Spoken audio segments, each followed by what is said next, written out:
ஒரு பெரிய புல்வெளியில் ஒரு சின்ன எறும்பு வாழ்ந்து வந்தது.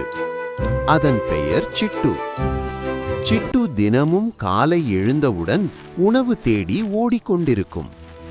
மற்ற எறும்புகள் விளையாடிக்கொண்டே சிட்டுவை பார்த்து சிரிக்கும். இவ்வளவு சீக்கிரம் ஏன் வேலை என்று அவை சிட்டுவை கேலி செய்தன. சிட்டு சிரித்தது. இன்று உழைத்தால் நாளை நிம்மதி என்றது.